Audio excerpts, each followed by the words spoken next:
मी ते शेजारी ना गाडी आणली होती, तर त्या पूजनासाठी गेले होते. तर आम्हाला सुवासण्या बायकांना बोलवायची पद्धत असते, तर सगळ्यांना बोलवलं होतं. आम्ही सगळी मिळून गेलो होतो संध्याकाळी. आणि विशेष म्हणजे 2 ठिकाणी आणली होती.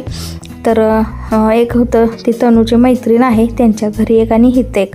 तर हिथली पहिल्यांदा आली होती गाडी, तर हिथं पूजा वगैरे केली आणि नंतर मग घरी गेलो. आणि थोड्या वेळानं दुसऱ्यांची ती आली, तर त्यांच्या घरी तिकडं गेलो होतो. तर छान असं पूजन वगैरे झालं.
तर इथे तनूच्या मैत्रिणीच्या घरी आम्ही आलो होतो. तर इथं नंतर आणली होती गाडी. तर गाडी पूजन वगैरे झालं, हळदी कुंकू झालं, आणखीन मसाला दूध केलं होतं त्यांनी. तर ते पिण्यासाठी मग आता घरी गेलो आणि मसाला दूध पिऊन वगैरे मग नंतर आलो आम्ही.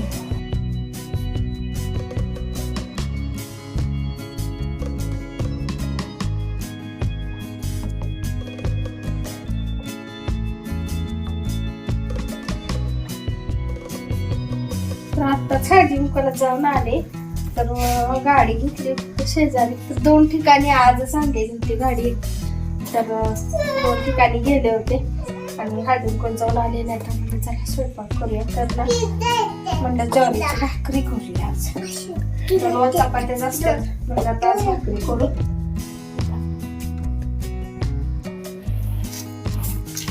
आणि डाळ पण तळायला टाकली. भाकरी करून झाल्या माझ्या, आणि पिठलं भाकरी खायचं होतं मला. तर पिठलं भाकरी, कांदा, आणखीन सकाळचं वांग आहे, असं मसाला वांग केलेलं, आणि कढी. आणि पिठल्यावरती ना असं थोडं ना तेल टाकायचं आणि खायचं. खूप छान लागतं.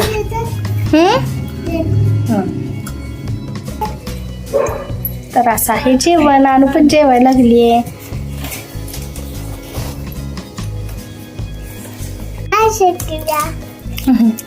तर या सगळे जेवायला, जेवण असं आहे आज. तर सगळी म्हणून आता जेवायला लागलोय आम्ही.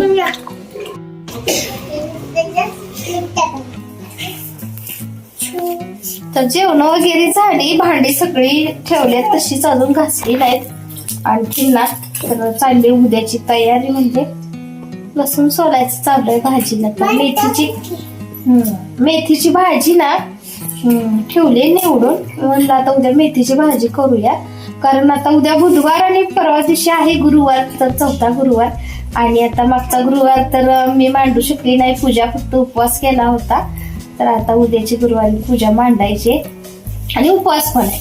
मग भाज्याही खराब होऊन जातात. म्हटलं आता उद्या ना पालेभाज्या करून संपवाव्यात. आणि शेवटचा गुरुवार आहे, माझ्या पोळ्या पण करायच्या राहिल्याच होत्या, त्यामुळे आता मी पोळ्या पण करणार आहे. त्यामुळे मग गुरुवारी कसं सकाळी उपवास, पोळी पण शाबूस खातात माझ्या बरोबर, आणि मग संध्याकाळी तर पोळ्या करून उपवास सोडायचा.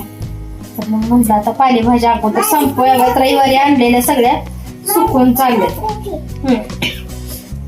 हा, अनु काय करायले?